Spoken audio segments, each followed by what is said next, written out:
أعوذ بالله من الشيطان الرجيم بسم الله الرحمن الرحيم الحمد لله الصلاة والسلام على رسول الله ربنا زدنا علما رب اشرح لي صدري ويسر لي أمري واحلل عقدة من لساني يفقهوا قولي يا فتاح الحمد لله. அல்லாஹ்வுடைய மாபெரும் கருணை அவனுடைய கிருபையை கொண்டு தொடர்ந்து நம்ம ஒவ்வொரு வெள்ளிக்கிழமையும் முன்மாதிரி முஸ்லிம் பெண்மணி அப்படிங்கிற இந்த தலைப்புல அந்த கிதாபை நம்ம தொடர்ந்து ஒவ்வொரு ஹெட்லைனா பார்த்து வர்றோம். அதுல முதல்ல நம்ம பார்த்தது அல்லாஹோடு ஒரு முன்மாதிரி முஸ்லிம் பெண்மணி எப்படியெல்லாம் நடந்துக்கணும் அப்படிங்கிற தலைப்புல 30 தலைப்பு பார்த்தோம். அல்ஹம்துலில்லாஹ். இப்போ நம்ம பார்க்க கூடாது ஒரு முன்மாதிரி முஸ்லிம் பெண்மணி தன்னுடைய ஆன்மாவோட எப்படி நடந்துக்கணும் அப்படிங்கிற தலைப்புல முதல்ல அவளுடைய உடலை பேணுவோம்.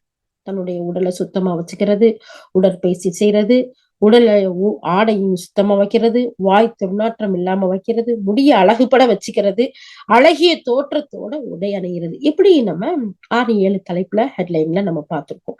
இன்னைக்கு நம்ம பார்க்க போறது அதுல பருதா இல்லாம வெளியே போக மாட்டா, தன்னுடைய அலங்காரத்துல எல்லை மீற மாட்டா, ஒரு முன்மாதிரியான முஸ்லிம் பெண்மணி இதுல கவனத்தோட இருப்பா அப்படிங்கிற ஒரு ஹெட்லைன்ல தான் நம்ம பார்க்க போறோம் இன்ஷா அல்லாஹ். இந்த முன்மாதிரியான ஒரு முஸ்லிம் பெண்மணியா வாழணும், அல்லாஹுக்கு பொருத்தமான அந்த இடத்துல இருக்கணும், அல்லாஹுடைய தூதருடைய வழிகாட்டுல வாழணும் அப்படின்னு நினைக்கக்கூடிய ஒரு முன்மாதிரி முஸ்லிம் பெண்மணி வெளித்தோற்றத்துக்கு முக்கியத்துவம் கொடுக்கணும் அப்படிங்கிறத தவறா புரிஞ்சுக்கிற மாட்டான். தன்னுடைய அலங்காரத்தை அந்நிய ஆண்களுக்கு வெளிப்படுத்தி காட்டவோ, பர்தா இல்லாம வெளியே சொல்லவோ ஒரு முஸ்லிம் பெண்மணி ஒரு நாளும் அனுமதிக்க மாட்டான்.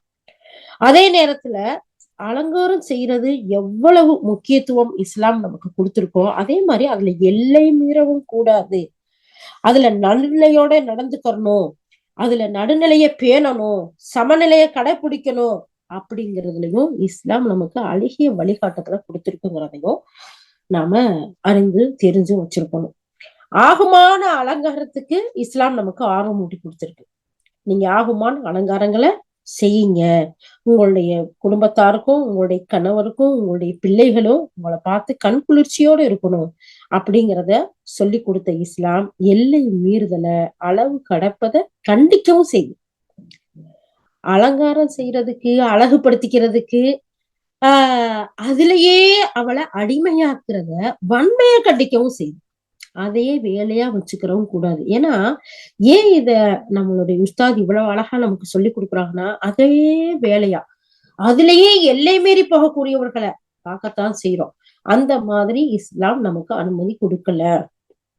வீண் விரயம் செய்யக்கூடாது. அல்லாஹ் சுப்ஹானஹு வ தஆலா நமக்கு சொல்லி காட்டுறான், உண்ணுங்கள், பருகுங்கள், வீண் விரயம் செய்யாதீர்கள்.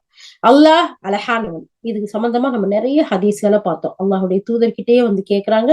அல்லாஹுடைய தூதர் ஸல்லல்லாஹு அலைஹி வஸல்லம் அவங்க அழகான ஆடை அணிகிறத, தன்னுடைய நண்பர்களை அழகான முறையில உடை உடுத்துறதுக்கு எவ்வளவு அழகா சொல்லியிருக்காங்க. ஆனா அப்படிப்பட்ட இஸ்லாம் அதுலயே தன்னை அடிமைப்படுத்திக்கிறதுலயும், அதே எப்ப பார்த்தாலும் மேக்கப்லயே இருக்கிறது, தன்னை அலங்கரிக்கிறதுலயே இருக்கிறது, அப்படி அப்படி இருக்கிறதையும், எல்லை மீறி போறதையும், வீண் விரயம் செய்யறதையும் கண்டிக்கக்கூடியதா இருக்கு.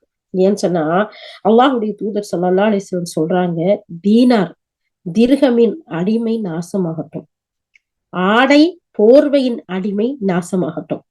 கிடைத்தால் மகிழ்ச்சி அடைகிறான், கிடைக்கவில்லை என்றால் மகிழ்ச்சி அடைய மாட்டான். இப்படிப்பட்டவன் நாசம் அடையட்டும் அல்லாஹுடைய தூதர் ஸல்லல்லாஹு அலைஹி வஸல்லம் சபிச்ச ரஹ்மத்துல் லில் ஆலமீன் இந்த மனிதர்களுக்கு, இந்த மானுட வசந்த இந்த மக்களுக்கு அல்லாஹுடைய வழிகாட்டுதலை அவ்வளவு அழகா சொல்லி கொடுத்த அல்லாஹுடைய தூதர் இந்த இடத்த சபிக்கிறாங்க அப்படின்னு சொன்னா அது எவ்வளவு வன்மையா கண்டிக்க வேண்டியது. அல்லாஹ் அழகானவன், அவன் அழகை விரும்புகிறான், நீங்க அழகா இருங்க, ஆனா அதுல எல்லை மீறக்கூடாது அப்படிங்கிற விஷயத்த பாக்குறோம். இது சஹீஹுல் புகாரில பதியப்பட்ட ஒரு ஹதீஸா இருக்கு. அப்போ ஏன் இதை இவ்வளவு வன்மையா சொல்றாங்கன்னா, இன்றைய கால பெண்கள் இடத்துல பலர் ஆடை அலங்காரத்துக்கு அடிமையா போயிட்டாங்க.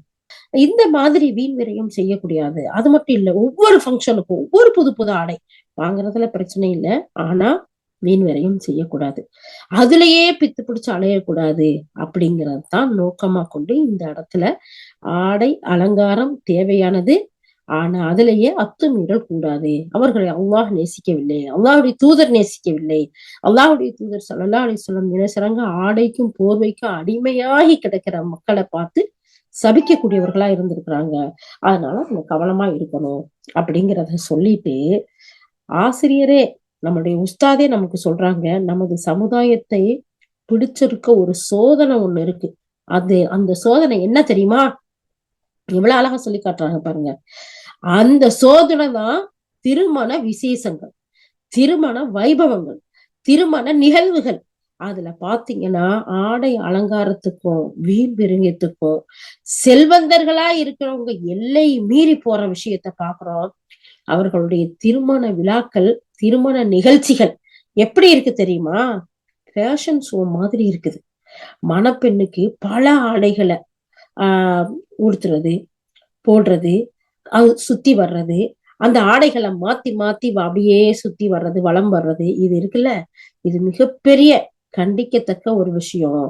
அது மட்டும் இல்ல, இத பார்க்கக்கூடிய நடுத்தர வர்க்க பெண்கள், ஏழை பெண்கள் அந்த மாதிரி இல்லையே என்று ஏங்குறதோட மட்டும் இல்லாம, அவங்களுக்கு சில சமயம் இந்த பெண்கள் மேல பொறாமை வர்றதுக்கும் குரோதங்கள் வர்றதுக்கும் வாய்ப்புகள் உண்டு. இதனால என்ன செய்யணும்? வசதி வாய்ப்பு கூட உள்ள பெண்கள் நடுநிலையோட நடந்துக்கணும்.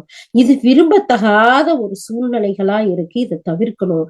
ஏனால் இந்த பொறாமையின் காரணமாக, இந்த குரோதத்தின் காரணமாக சில பாதிப்புகள் அவர்களுக்கு ஏற்படவும் வாய்ப்புகள் இருக்குது. எத்தனையோ பாருங்க, நல்ல சந்தோஷமா திருமணங்கள் முடிப்பாங்க. பல பேரோட கன்கிஸ்டின்னு சொல்லுவாங்க இல்லையா? ஏண்டா கன்கிஸ்டிங்கிறது உண்மையானது. அப்படி இருக்கிறதுனால அதன் பாதிப்பு உங்களுடைய வாழ்க்கையில நடக்கிறத எத்தனையோ இடங்கள்ல பார்க்கத்தான் செய்யறோம் அன்றாடம். அப்போ அந்த இடத்துல அல்லாஹ்வுடைய தூதர் ஸல்லல்லாஹு அலைஹி வஸல்லம் சொல்றாங்க, வீண் விரயத்தை கண்டிக்கிறாங்க, ஆடைகளுக்கும் போர்வைகளுக்கும் அடிமையானவர்களை சபிக்கிறாங்க. இந்த இடத்துல நமக்கு நம்மளுடைய உஸ்தாத் அழகா சொல்லி கொடுக்குறாங்க. நமது சமுதாயத்துல பிடிச்சிருக்கக்கூடிய மிகப்பெரிய ஒரு சோதனை என்னன்னா, திருமணம் நடக்கக்கூடிய வீடுகள்ல, அந்த நிகழ்ச்சிகள்ல எல்லையை மீறி போறது. சுப்ஹானல்லாஹ். இதுக்கு நம்ம சொல்லவே தேவையில்லை, கேட்கவே தேவையில்லை. இந்த வெஸ்டர்ன் கல்ச்சர்ல ஒரு கவுனை ஒண்ணு கண்டுபிடிச்சிருக்கிறாங்க. அல்லாஹ் பாதுகாக்கணும். உண்மையிலேயே மனிதர்களுக்கு அலங்காரம் தேவை. அதுலயும் பெண்களாகிய நமக்கு கூடுதல் அலங்காரம் செய்யறதுக்கு நிறைய அனுமதி இருக்கு. குடும்பத்தார்களுக்காக, கணவனை சந்தோஷப்படுத்துறதுக்காக. அப்போ இந்த இடத்துல நமக்கு நம்ம உஸ்தாத் அழகா சொல்லி தர்றாங்க. இந்த எல்லை மீறிய இந்த ஃபேஷன் ஷோக்கள்ல இருந்து நம்மளை பாதுகாத்துக்கணும். நம்ம நடுநிலை பெறணும். அதனால நிக்காஹ் டைம்ல, வலிமா டைம்ல, இல்ல நம்ம வீட்டுல ஃபங்க்ஷன் நடக்கையில புது ட்ரெஸ் வாங்க வேண்டாம், போட வேண்டாம், அப்படி யாரும் சொல்லவே இல்லை. அப்படி இஸ்லாம் சொல்லவே இல்லை.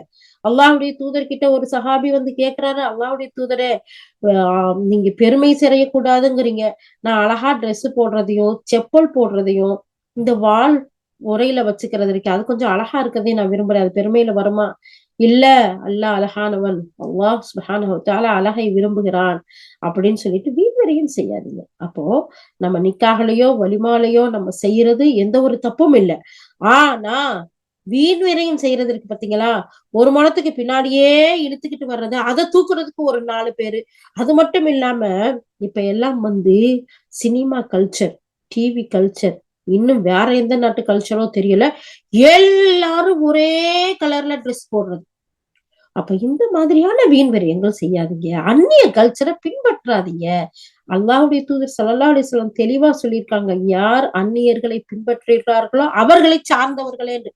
இத எத்தனையோ பேர், அதுலயும் அறிந்தவர்கள், இஸ்லாமை படித்தவர்கள், இஸ்லாமை பின்பற்றக்கூடிய மக்களே கண்ணு ஹாஜத்து ஆசைக்கு புள்ள, இவங்களுக்கு ஆசை, புள்ள விரும்புது.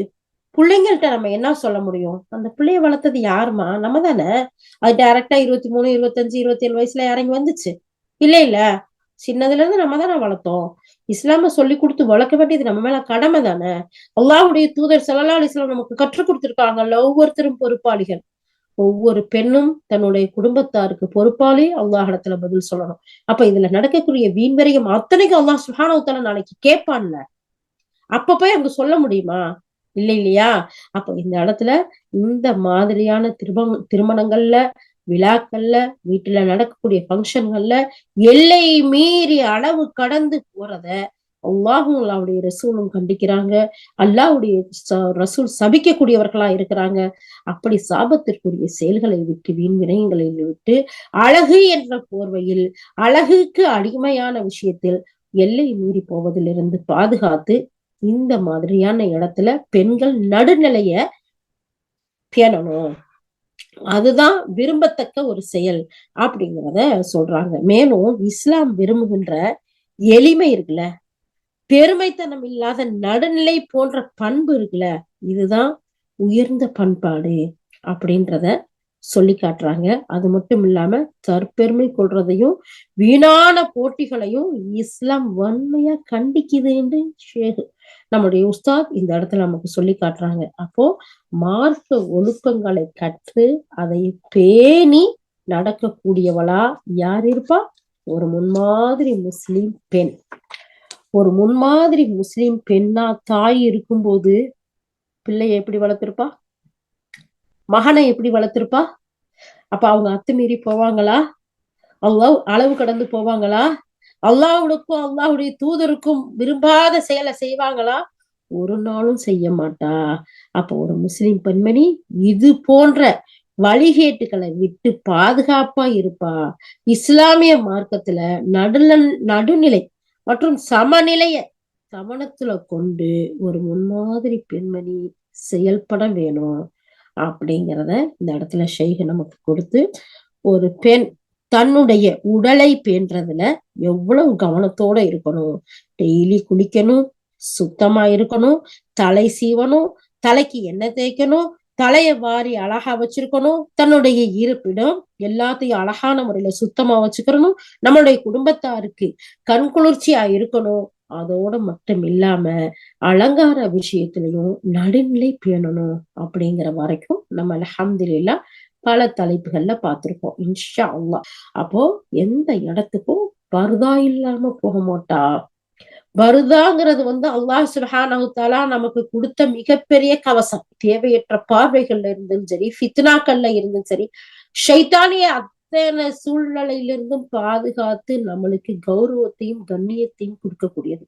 யாரெல்லாம் அதை அறிந்தவர்களாக உணர்ந்தவர்களாக இருக்கிறார்களோ அவர்கள் தன்னுடைய பர்தாவை பேணாமல் வெளியே போக மாட்டார்கள்ங்கிற ஒரு விஷயத்த நம்ம பார்த்துட்டோம். அல்ஹம்துலில்லாஹ்.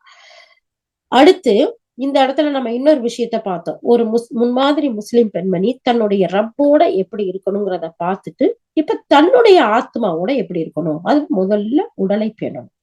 அதுக்கு அடுத்து அவ அறிவு பேணக்கூடியவளா இருப்பா. அறிவுக்கு, அந்த அறிவு தாகத்துக்கு தன்னை எப்படி தயார்படுத்திக்கிறவா, கல்வி அறிவி தேடக்கூடியவளா இருப்பா அப்படிங்கிற ஒரு ஹெட்லைன்ல அடுத்து கொடுக்குறாங்க பாருங்க. 3 விஷயத்த பார்த்தோம். உடல், அறிவு, ஆன்மா. இப்போ உடலை எப்படி சுத்தமா இருக்கணும், நம்ம இருந்துக்கணுங்கிறத பார்த்தோம். இப்ப அறிவு அப்படிங்கிற தலைப்பை பார்க்கிறோம். அடுத்து ஆன்மா, தன்னுடைய ஆத்மாவோட எப்படி எல்லாம் இருக்கணும். சுப்ஹானல்லாஹ், எவ்வளவு அழகா இஸ்லாம் நமக்கு ஒவ்வொன்னையும் வழிகாட்டி இருக்கு பாத்தீங்களா? அல்லாஹு அக்பர், அல்லாஹு அக்பர், அல்லாஹ் பெரியவன், எல்லா புகழும் அல்லாஹ்வுக்கு. அழகான முறையில ஸ்டெப் பை ஸ்டெப்பா நமக்கு வழிகாட்டிக்கிட்டு வர்றாங்க. எப்படி ஒரு முன்மாதிரி முஸ்லிம் பெண்மணி தன்னுடைய உடலுக்கு தருகிற முக்கியத்துவம் இருக்குல்ல, அதுல எந்த அளவுலையும் குறைஞ்சு இருக்காது தன்னுடைய அறிவுக்கு கொடுக்கிற முக்கியத்துவம். ஏன்னு சொன்னா, நல்ல அறிவுள்ள ஒரு முஸ்லிம் பெண்மணி தன்னுடைய உடலை பேணுறது மாதிரி அறிவையும் பேணணும். ஒரு அறிஞர் சொல்றாரு, ஒரு வாலிபரின் நாவு அவரில் பாதி, அவரது அறிவு அவர்ல பாதியா இருக்கு, அவற்றை தவிர மீதம் இருக்கிறது உடம்புல சதையும் ரத்தம் தான் அப்படின்னு சொல்லிட்டு முற்கால அறிஞர்கள்ல ஜுஹைர் இப்னு அபு சல்மா அப்படிங்கிற அறிஞர் சொல்லியிருக்கிறதா இந்த இடத்துல நமக்கு நம்முடைய ஷேக குறிப்பிட்டு காட்டுறாங்க. அப்போ அறிவுங்கிறது அவ்வளோ முக்கியத்துவம். அறிவுக்கு நல்ல கல்வியையும் பயனுள்ள ஞானங்களையும் நாம கொடுக்கணும். அது நம்மளுக்கு அது அவசியமான ஒரு விஷயமா இருக்கு. இதோட மட்டும் இல்லாம பலதரப்பட்ட கல்விகளையும் நம்ம கற்று நம்மளுடைய அறிவை வளர்ச்சி அடைய செய்யணும். ஆணை போன்றுதான் பெண்ணுக்கும் மார்க்கத்துல உலகத்துல பயன்தர்ற கல்விய படிக்கிறது அவசியமானது, கட்டாயமானது, கடமையானதுன்னு வலியுறுத்தக்கூடியதுதான் இஸ்லாமிய மார்க்கம். அல்லாஹுடைய தூதர் ஸல்லல்லாஹு அலைஹி வஸல்லம் இந்த இடத்துல சொல்லி காட்டுறாங்க, கல்வியை தேடி பெறுறது ஒவ்வொரு முஸ்லிமின் மீது கடமையா இருக்கு. இப்னு மாஜாவுல வரக்கூடிய ஹதீஸ். அல்லாஹ் சுப்ஹானஹு வ தஆலா சூரா தாஹா 20வது அத்தியாயம் 114வது வசனத்துல சொல்லி காட்டுறான். குல் ரப்பி, நபியே நீங்கள் சொல்லுங்க. எப்படி சொல்லுங்க? என் இறைவனே, என்னுடைய கல்வி ஞானத்தை அதிகப்படுத்து. நபி ஸல்லல்லாஹு அலைஹி வஸல்லத்தை பார்த்து அல்லாஹ் சுப்ஹானஹு வ தஆலா இப்படி பிரார்த்தனை செய்ய சொல்றான். இது எல்லா மக்களுக்கும் தெரியும். ரப்பி ஜித்னி இல்மா, யா அல்லாஹ் கல்வி ஞானத்தை எங்களுக்கு அதிகமா கூடிய அல்லாஹ். அல்லாஹ்வுடைய ரசூல் நமக்கு சொல்லி கொடுத்திருக்காங்க, வர்சுக்னி ஃபஹ்மா. அப்போ நம்ம எல்லாரும் எப்படி கேட்கணும்? ரப்பனா ஜித்னா இல்மா வர்சுக்னா ஃபஹ்மா, யா அல்லாஹ் கல்வி ஞானத்தை எங்களுக்கு அதிகமா கூடிய அல்லாஹ். இன்னும் அதனுடைய ஃபஹம் இருக்குல்ல, அதனுடைய விளக்கம் இருக்குல்ல, அதையும் நீ எங்களுக்கு கற்றுக்கூடிய அல்லாஹ். நாமெல்லாம் ஒரு கூட்டமா, ஒரு குழுவா, ஒரு குரூப்பா, அஹ்லுல் குர்ஆனா குர்ஆனை பின்பற்றக்கூடியவர்களா, அஹ்லுல் ஹதீஸா ஹதீஸை பின்பற்றக்கூடியவர்களா, அஹ்லு ஸஹாபா ஸலஃபு ஸாலிஹீன்களா இருக்கோம் இல்லையா? அப்போ நம்ம ஒவ்வொன்னையும் படிச்சு தெரிஞ்சு விளங்கி அதன்படி நடக்கக்கூடிய ஒரு முன்மாதிரியான ஒரு முஸ்லிம் பெண்மணியாக நாம இருக்கும்போது இன்ஷா அல்லாஹ் இந்த உலகத்திலையும் மிகப்பெரிய ஈடேற்றத்தை பெறலாம். மறு உலகத்திலையும் இன்ஷா அல்லாஹ் அல்லாஹுடைய பொருத்தம், அவனுடைய ரிதா, அல்லாஹு அக்பர் அல்லாஹு அக்பர், அதுக்கு நிகர் வேற எது இருக்கு? அப்போ அப்போ முன்மாதிரி முஸ்லிம் பெண்மணியா இருக்கக்கூடியவ ஆணுக்கு சரிநிகர் சமம். மார்க்க கல்வியை படிச்சுக்கிறதுல எப்படி சொல்றாங்க அல்லாஹுடைய தூதர் ஸல்லல்லாஹு அலைஹி வஸல்லம், இந்த மார்க்கத்துல கல்வியை தேடி பெறுறது ஒவ்வொரு முஸ்லிமின் மீதும் கடமை. இந்த பொன்மணிகளை எல்லாம் கேட்கக்கூடிய ஒரு முஸ்லிம் பெண்மணி இந்த கட்டளைகளை ஏற்று, ஆணும் சரி பெண்ணும் சரி, இந்த கல்விங்கிறது 2 பேருக்கும் பொதுவானது, அவசியமானது அப்படிங்கிறத தெரிஞ்சு அனைத்து துறையிலையும் இந்த இஸ்லாமிய சமுதாயத்து பெண்கள் ஆண்களுக்கு சமமானவங்கிறத மறந்துடாம கல்வி கற்கிறதுல முன்னோடிகளா இருக்கணும், பின்தங்க கூடாது. இஸ்லாம் தோன்றின காலம் இருக்குல்ல, அப்ப வாழ்ந்த இறையொழுப்பற்ற சமுதாயத்துல இருந்த பெண்கள் இருக்காங்கல்ல, கல்வியின் மதிப்ப ரொம்ப நல்லா தெளிவா அறிஞ்சு வச்சிருந்தாங்களாம். அவங்கள்ல அன்சாரி பெண்கள் இருக்காங்கல்ல, அவங்க ஒவ்வொருத்தரும் அல்லாஹ்வுடைய தூதர் ஸல்லல்லாஹு அலைஹி வஸல்லம் வந்து, அல்லாஹ்வுடைய தூதரே, நாங்க உங்களை சந்திக்க முடியாத அளவுக்கு இந்த ஆண்கள் கூட்டம் மிகச்சிட்டாங்க, யா அல்லாஹ், யா அல்லாஹ்வுடைய தூதரே, அப்ப எங்களுக்கு என்ன செய்யுங்க, நாங்களும் உங்ககிட்ட வந்து கல்வியை கத்துக்கறணும், அதுக்கு எங்களுக்குன்னு ஒரு தனியான ஒரு நாளை ஏற்பாடு செய்யுங்க அப்படின்னு சொல்லி கேக்குறாங்க. அப்ப பாருங்க பெண்களுக்கு இருக்க ஆர்வத்தை, ஆசைய. அல்லாஹ்வுடைய தூதரே, ரசூலே, நீங்க எங்களுக்கு அனுப்பப்பட்ட தூதர். இந்த ஆண்கள் எந்த நேரமும் உங்களை சுத்தி இருக்கிறாங்க. அப்படி இருக்கிற நேரத்துல நாங்க எப்படி வந்து எல்லாரோடையும் ஒண்ணா கலந்து படிக்க முடியும்? முடியாதே.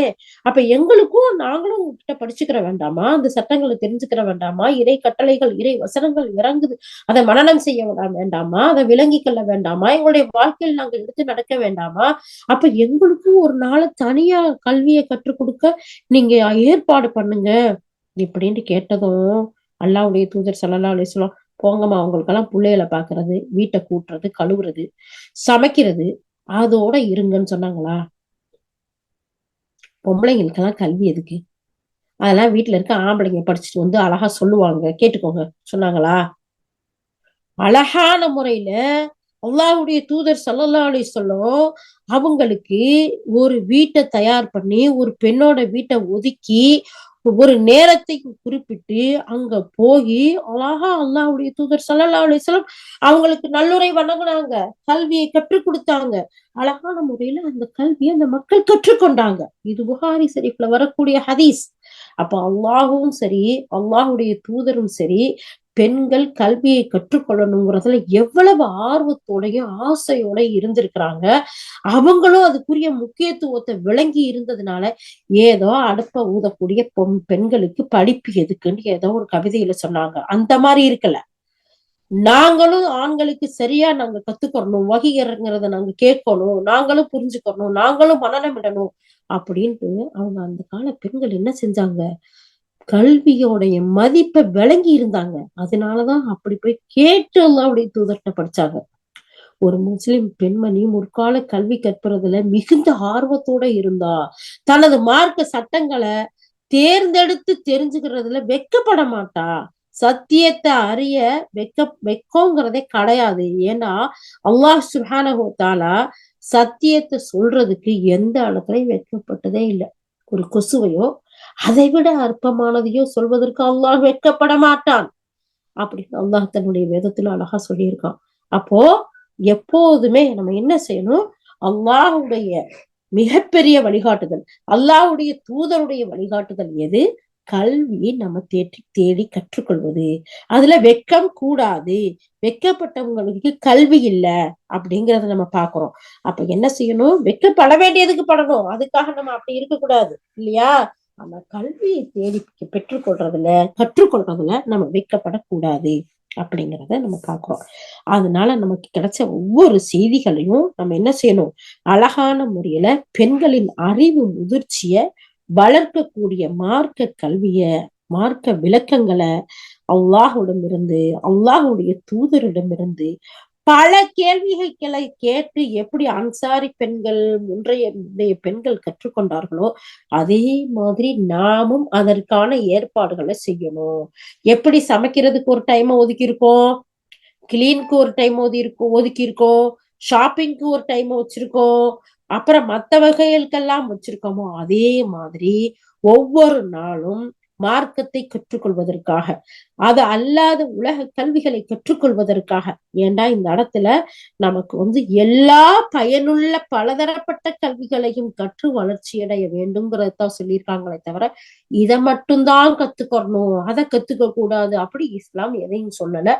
அல்லாஹுடைய தூதரே ஸல்லல்லாஹு அலைஹி வஸல்லம் நமக்கு சொல்லி கொடுத்திருக்காங்க, யா அல்லாஹ் பயனுள்ள கல்வியை எங்களுக்கு கற்றுத்தருவாயாக, பயனற்ற கல்வியிலிருந்து உன்னிடம் பாதுகாப்பு தேடுகின்றேன் யா அல்லாஹ். அப்போ நாம கற்றுக்கொள்ளக்கூடிய கல்வி பயனுள்ள கல்வியா இருக்கணும் அப்படிங்கறதுல தேர்ந்தெடுத்து நம்ம படிக்கணும் அப்படிங்கிறத பாக்குறோம். அடுத்து சொல்றாங்க, அன்னை ஆயிஷா ரலியல்லாஹு அறிவிக்கிறாங்க, அஸ்மா பின்த் யஸீத் அப்படிங்கிற அன்சாரி பெண்மணி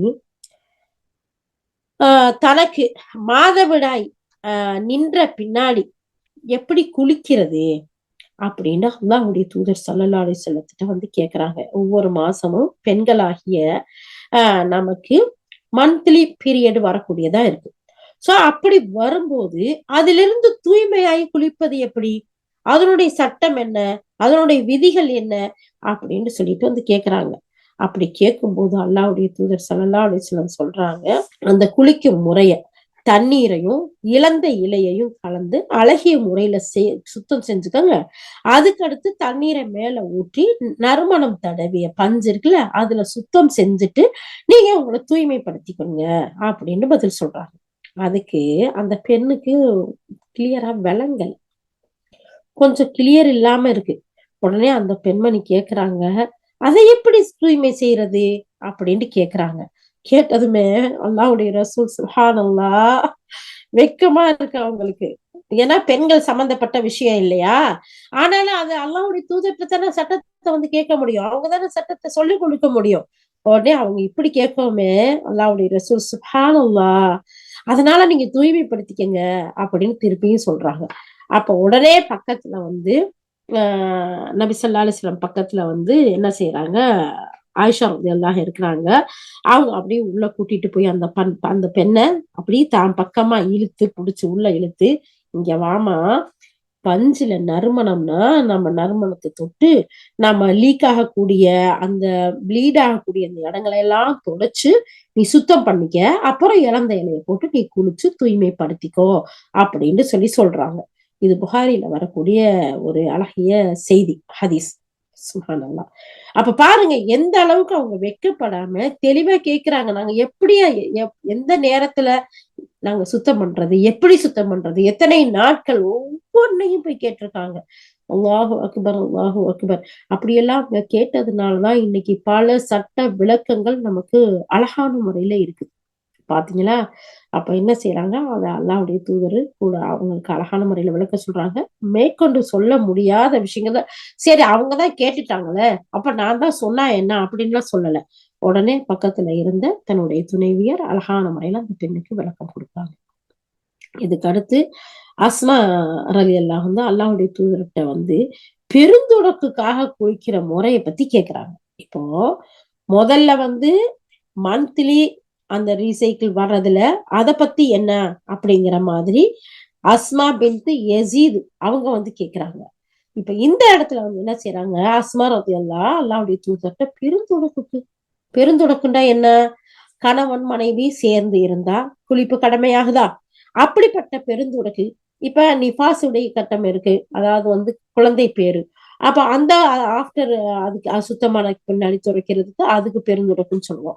இப்ப இதுக்கு எப்படி குளிக்கிறது அப்படின்னு சொல்லி கேக்குறாங்க. அதுக்கு அல்லாஹ்வுடைய தூதர் ஸல்லல்லாஹு அலைஹி வஸல்லம் சொல்றாங்க, தண்ணீரை எடுத்து நல்லா சுத்தம் பண்ணிரு, அதுக்கு பின்னாடி தலையில தண்ணியை ஊற்றி உன்னுடைய உடம்பெல்லாம் நனையும், ஒரு இடம் கூட பாக்கி இல்லாம நனைஞ்சிற அளவுக்கு நல்லா தேய்ச்சிக்கிட்டு உடல் முழுவதையும் தண்ணீரை ஊற்றி குளிச்சுக்கோ அப்படின்னு சொல்றாங்க. ஆயிஷா ரலியல்லாஹு சொல்றாங்க, பெண்கள்ல சிறந்தவர்கள் அன்சாரி பெண்கள் தான், மார்க்கத்தை விளங்கிக்கிறதுல வெட்கப்படவே மாட்டாங்க, வெட்கம் அவங்களுக்கு தடையா இருந்ததே கிடையாது.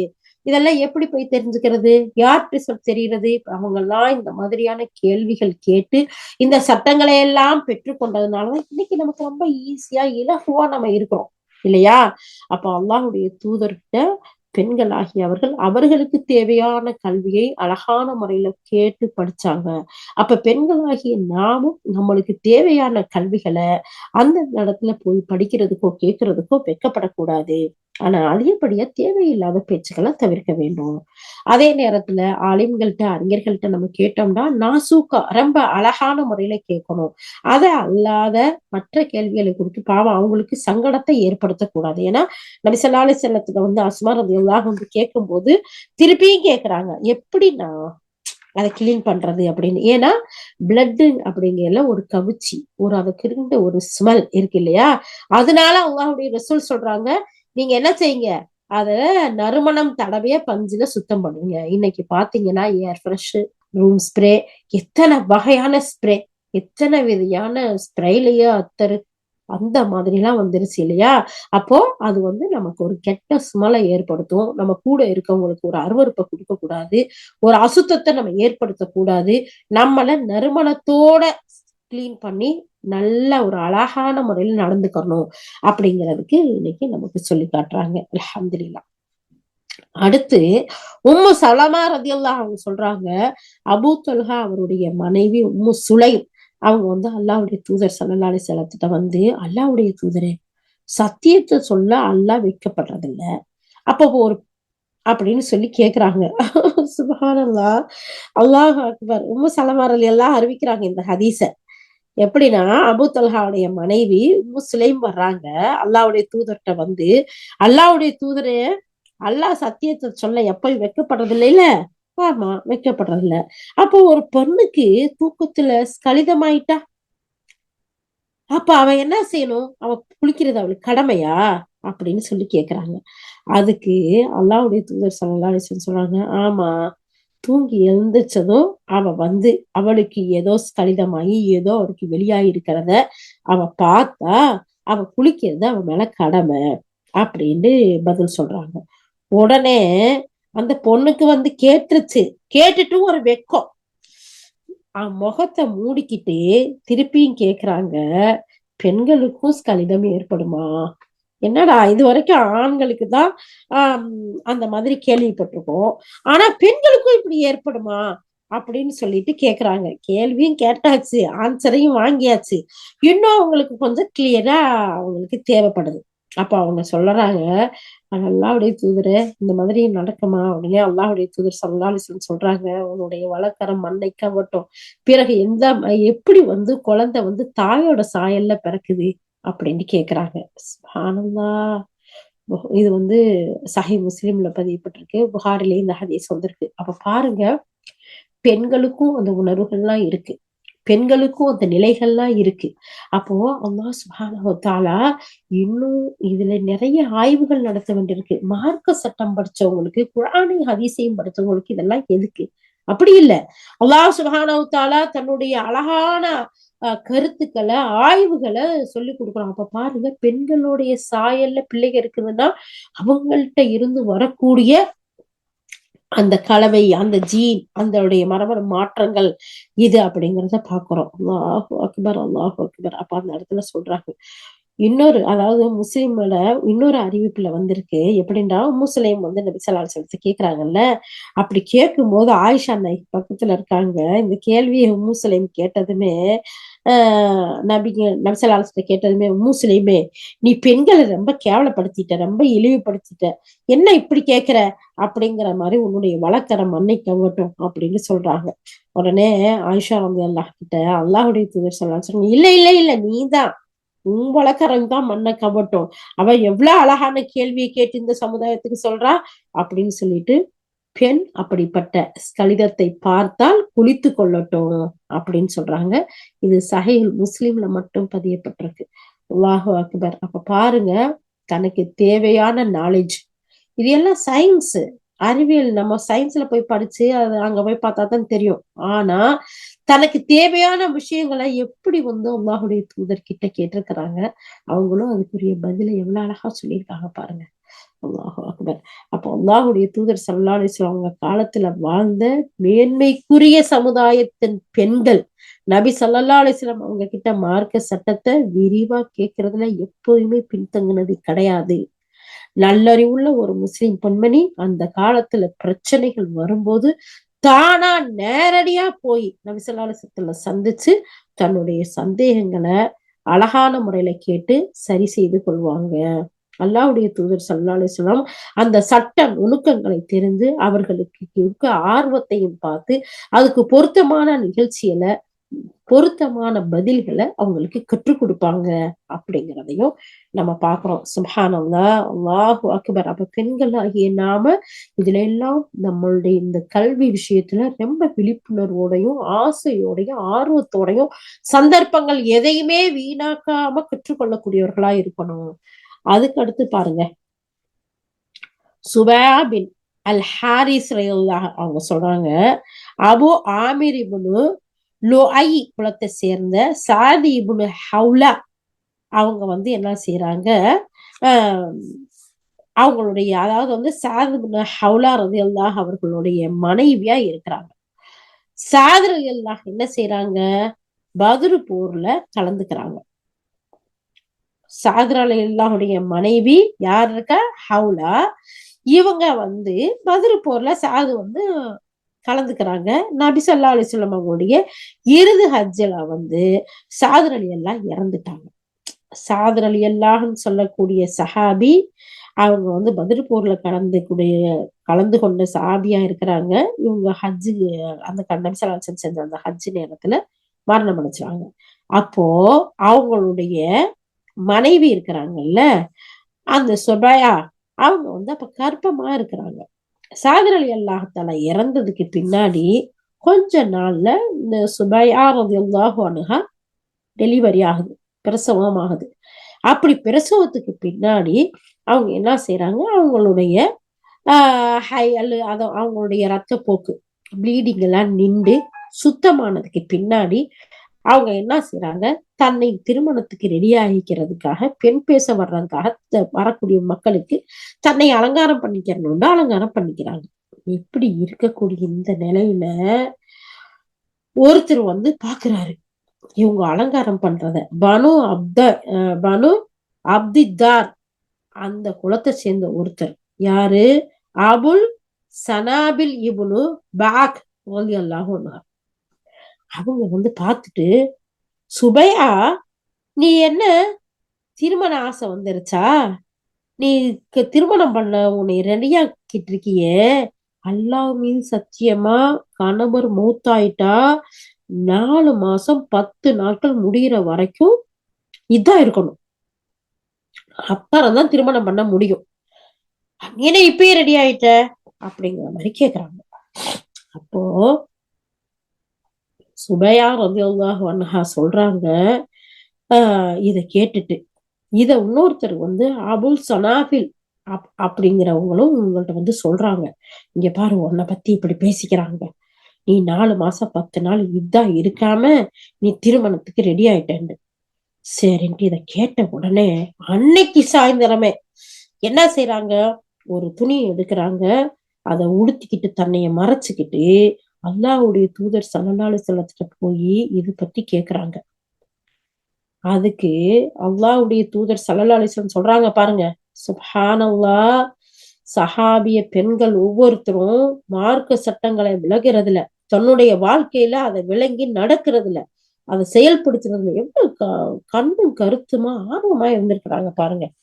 உடனே அல்லாஹ்வுடைய தூதர் ஸல்லல்லாஹு அலைஹி வஸல்லம் சொல்றாங்க, நீ பிரசவம் ஆணையில டெலிவரி ஆச்சுல உனக்கு, அப்பயே உன்னுடைய இதுதான் முடிஞ்சிருச்சு, நீ திருமணம் பண்ணிக்கிற, ரெடி ஆகலாம், அதுல தடையேதும் இல்லை அப்படின்னு சொல்லிட்டு அவங்களுக்கு அட்வைஸும் பண்றாங்க. நீ விரும்புனா திருமணம் செஞ்சுக்கோ, மறுமணம் செஞ்சுக்கோ அப்படின்னு சொல்லி அனுப்புறாங்க. சுப்ஹானல்லாஹ்.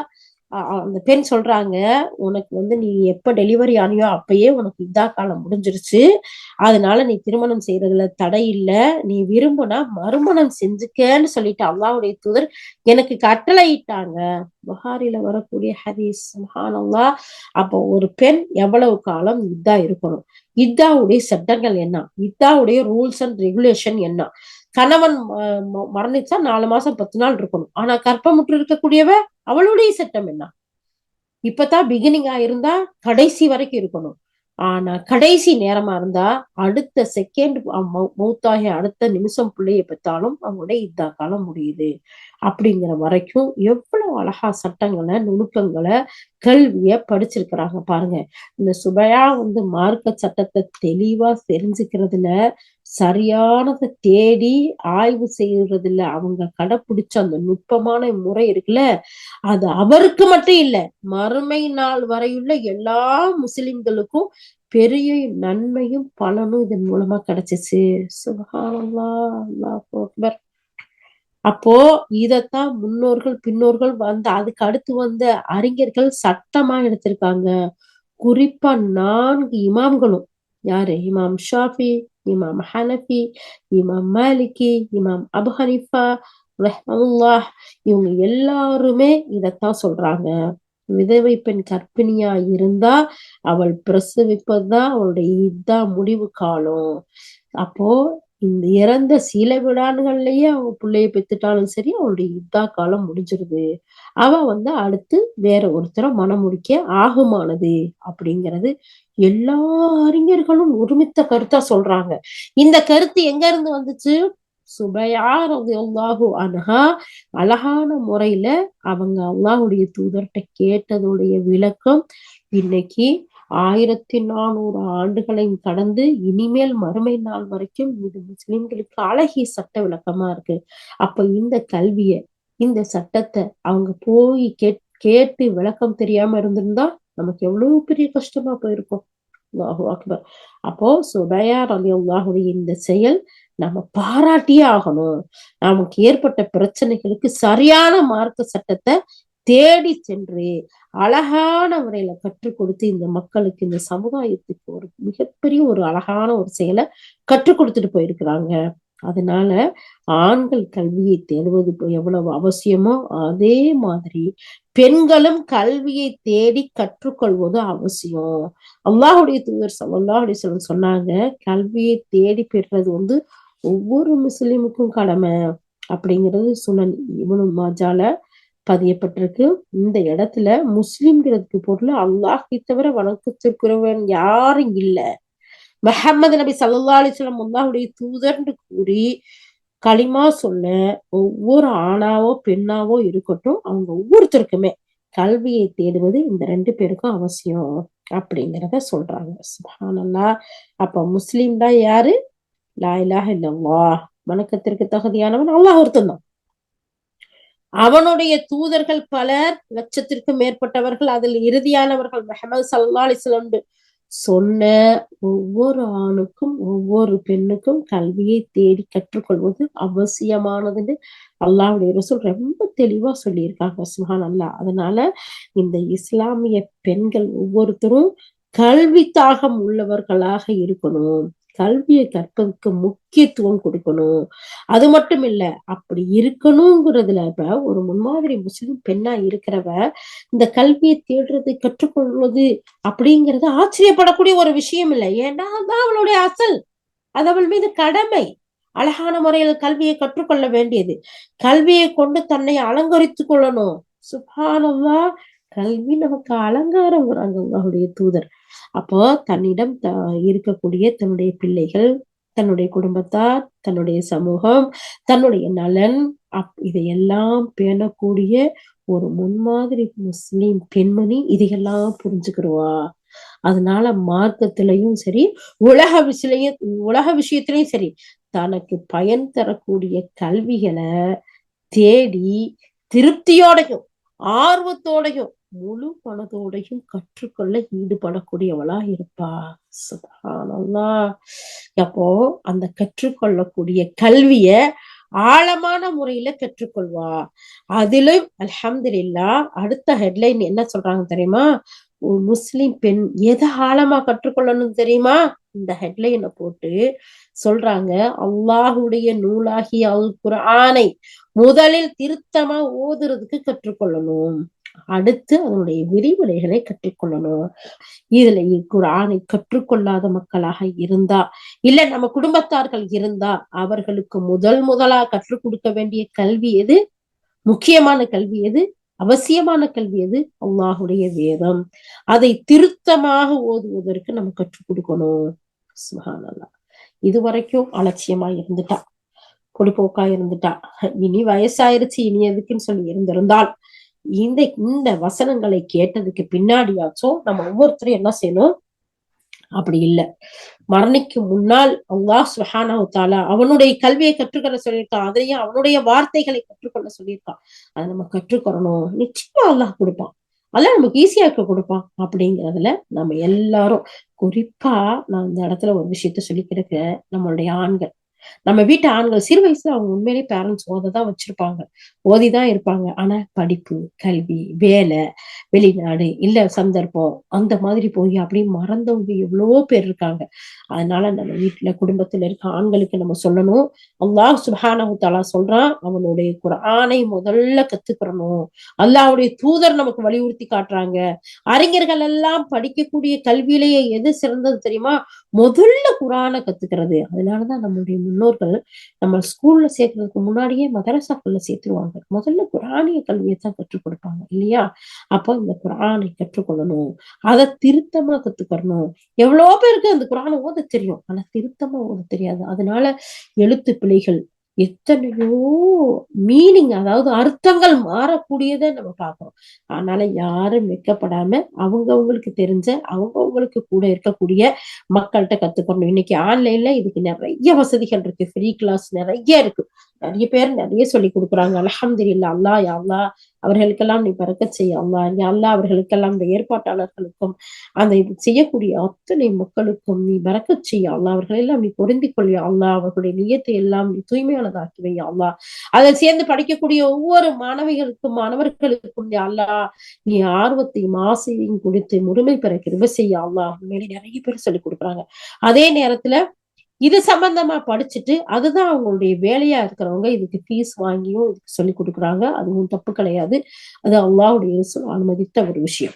சோ அப்ப அந்த மாதிரி இருக்கக்கூடியத நம்ம எதுக்கும் எவ்வளவோ செலவழிக்கிறோம். இது அல்லாஹ்வுடைய வேதம், அதை கத்துக்கிறதுக்கு நம்ம ஏன் யோசிக்கணும் அப்படின்னு சொல்லிட்டு நம்மளை சுத்தி இருக்கக்கூடிய அறிஞர்கள்கிட்ட, பக்கத்துல இருக்கிறவங்கள்ட்ட, இல்லைன்னா இந்த மாதிரி ஆன்லைன்ல இருக்கிறவங்கள்ட்ட நம்ம கேட்டு படிக்கிறதுல ஆர்வம் உள்ளவர்களா இருக்கணும் இன்ஷா அல்லாஹ் அப்படிங்கிறத இந்த இடத்துல பாக்குறோம். இந்த முன்மாதிரி முஸ்லிம் பெண்களா வாழ்ந்த முன்னோர்கள் எப்படியெல்லாம் கல்வி கற்றுக்கொண்டாங்க, அதுல எப்படியெல்லாம் சிறந்து விளங்குனாங்க அப்படிங்கிறத இன்ஷா அல்லாஹ் வரக்கூடிய வாரங்கள்ல நம்ம பார்ப்போம். அப்ப பாருங்க, ஒரு முன்மாதிரி ஒரு முஸ்லிம் பெண்மணி தன்னை கல்வி விஷயத்துல எந்த அளவுக்கு ஆர்வத்தோட படிக்கணும் அப்படிங்கிற விஷயத்தையெல்லாம் இப்ப நம்ம பார்த்தோம் இல்லையா? அல்ஹம்துலில்லாஹ். இதுல முன்னோடிகளா விளங்கின நம்மளுடைய சஹாபிய பெண்கள் எப்படி கல்வி கற்றுக்கிட்டாங்க, அதன் மூலமா என்னென்ன நன்மைகளை எல்லாம் நமக்கு கொடுத்தாங்க அப்படிங்கிறத தொடர்ந்து நம்ம பார்க்கக்கூடிய அடுத்தடுத்த வகுப்புல நம்ம பார்ப்போம் இன்ஷா அல்லாஹ். அப்போ இந்த கல்வி விஷயத்துல நம்ம பயனுள்ள கல்வியை கற்றுக்கொள்வதில் நம்ம ஆர்வம் உள்ளவர்களா, ஆசை உள்ளவர்களா, சந்தர்ப்பங்களை வீணாக்கிராம படிக்கக்கூடியவர்களா இருக்கணும். அதிலும் முதன்மையா நமக்கு சொல்லக்கூடியது அல்லாஹுடைய வேதம். அந்த வேதத்தை அழகிய முறையில் கற்றுக்கொள்ளக்கூடியவர்களாகவும் அதை விளங்கிக் கொள்ளக்கூடியவர்களாகவும் திருத்தமா ஓதக்கூடியவர்களாகவும் அதுக்கு அடுத்து அதனுடைய விரிவுரைகளை விளங்கி செயல்படக்கூடிய மக்களாகவும் அல்லாஹ் சுப்ஹானஹு வ தஆலா உங்களையும் என்னையும் ஆக்கி அருள் புரிவானாக. யா அல்லாஹ் நீங்கள் கேட்டதன்படி நல்ல அமல் செய்யக்கூடியவர்களாக சாலிஹீன்களோடு யா அல்லாஹ் நல்லோர்களோடு வாழ்ந்து நல்லோர்களோடு நாங்கள் மரணித்து நாளை மறுமையில் நல்லோர்களோடு எங்கள் அனைவரையும் எழுப்புவாயாக.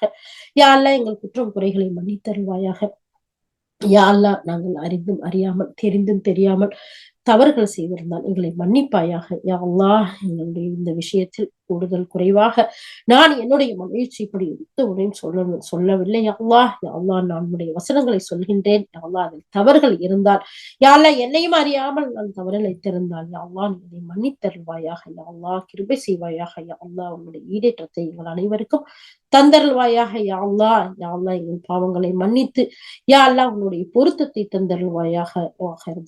அல்ஹம்துலில்லாஹி ரப்பில் ஆலமீன். சுப்ஹானல்லாஹி பிஹம்திஹி سبحانك اللهم وبحمدك نشهد أن لا إله إلا أنت نستغفرك ونتوب إليك. سبحان ربك رب العزة عما يصفون والسلام على المرسلين والحمد لله رب العالمين.